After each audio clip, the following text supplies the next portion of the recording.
Today on the show, we're going to be talking about lenses.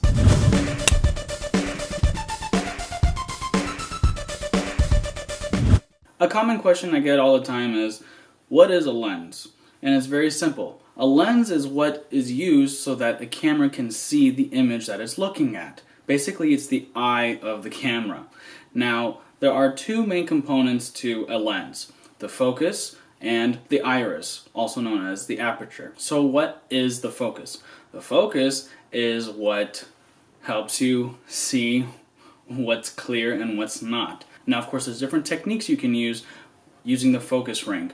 There is something called the rack focus, which is basically taking the focus point from one point of the frame to another point of the frame in Z space, right? Z space is back and forth. Basically going from either the foreground to the background or vice versa. An essential tool that you need to help you with focusing for your camera is something called peaking. Now, what is peaking?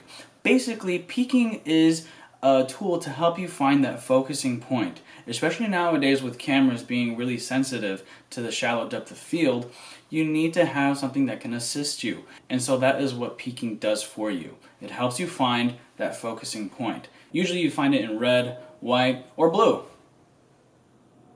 Go America! So that's the focus ring. Next, I'd like to talk about the iris, also known as the aperture. Now, what is aperture? Aperture is basically how much light you allow to come into the camera.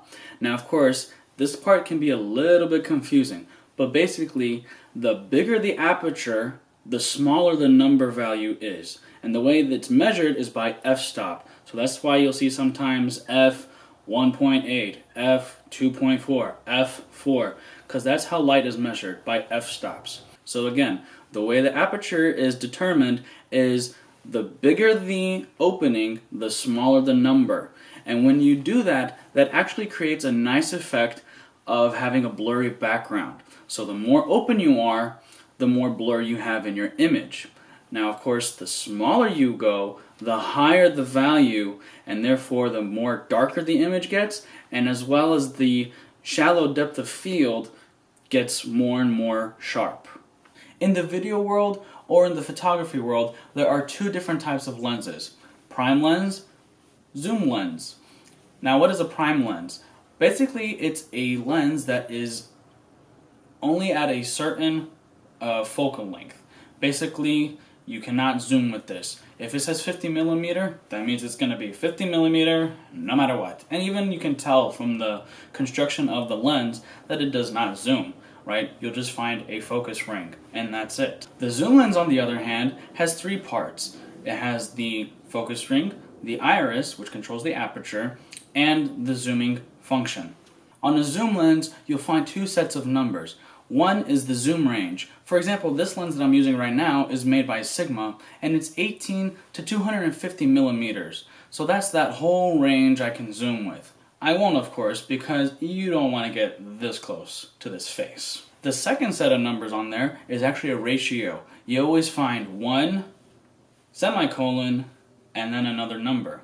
With this particular lens, it has a variable aperture. What does that mean? It means that whenever you zoom in, the aperture will automatically get smaller and smaller. Therefore, the value, remember, is going higher. And that means that your image will be darker. So, with that in mind, there is something called consistent aperture. And basically what that means is that, especially on zoom lenses, this is very, very important to know, that whenever you're zooming, the aperture does not move.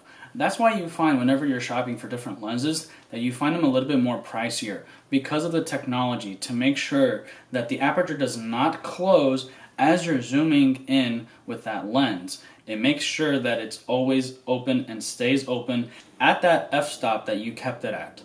Well, I hope you enjoyed this video. If you did, give it a thumbs up. And if you want to stay tuned for the rest of the series, make sure you subscribe. If there's anything else you'd like me to discuss, leave it in the comment below, and I'll try to cover it in the next video. I'll see you guys in the next one. Peace.